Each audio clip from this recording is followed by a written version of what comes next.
MotorWeek is made possible by Rock Auto.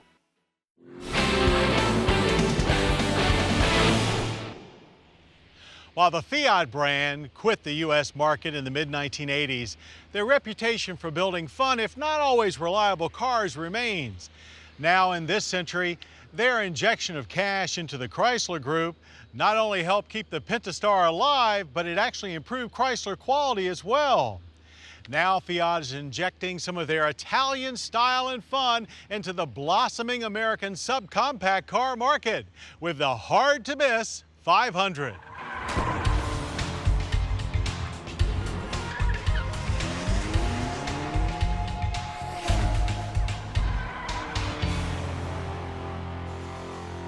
While the North American assembled 2012 Fiat 500 may be a big deal, its size is anything but.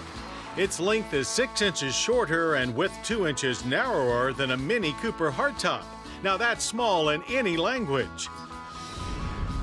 Not small is the amount of style packed into this tiny package. It's been said that Italians don't drive ugly cars, and while we're not sure we fully agree, there's no denying the bulldog-nosed 500 is funky and Euro chic. Large Mini-like round headlights dominate the front, with a prominent air intake down below. From the side, the look is more Beetle than Mini, with a steeply raked windshield and sloping rear hatch and very little overhang.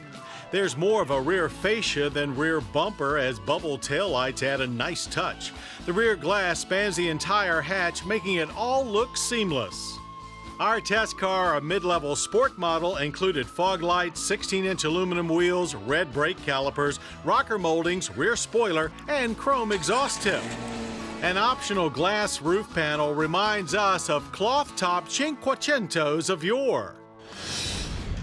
The sport model also gains a firmer suspension with stiffer springs and shocks. It makes the 500 a delight to throw through our slalom course. Steering is very quick, though it doesn't offer much feel.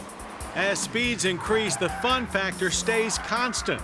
With an overall light feel and despite a track narrower than a Mini, the 500 remains very solid. Stability control can be turned off, but will still intervene when you're headed for trouble. Standard transmission is a 5-speed manual with a 6-speed automatic optional. We put our manual 500 to good use at the track with a 0 to 60 run of 9.4 seconds. It's not exactly a rocket off the line, but launching is easy and first and second gears go by fairly quickly. The clutch and shifter have a nice connected feel. It's when you reach the 8th mile and have to shift into 3rd where things almost come to a halt. RPMs drop way off and you finish out the quarter mile searching for some power, taking 17.8 seconds at only 78 miles per hour. Those leisurely numbers come courtesy of a 1.4-liter inline-4 with only 101 horsepower and 98 pound-feet of torque. With numbers that low, you expect high numbers when it comes to fuel economy. So we were a bit disappointed with the government fuel economy ratings of only 30 city and 38 highway, and with our test loop of 33.6 miles per gallon of regular. There's not much to be disappointed with the inside, however. Well, you'll find a surprising amount of room up front. There's an airy feel with plenty of head and shoulder room. The overall look is very contemporary. A mostly flat dash with glossy body paint for color, a very grabbable steering wheel, and controls that are a mix of old-world switchgear and modern buttons. Seats are plenty big and comfortable, but all adjustments are manual and scattered about.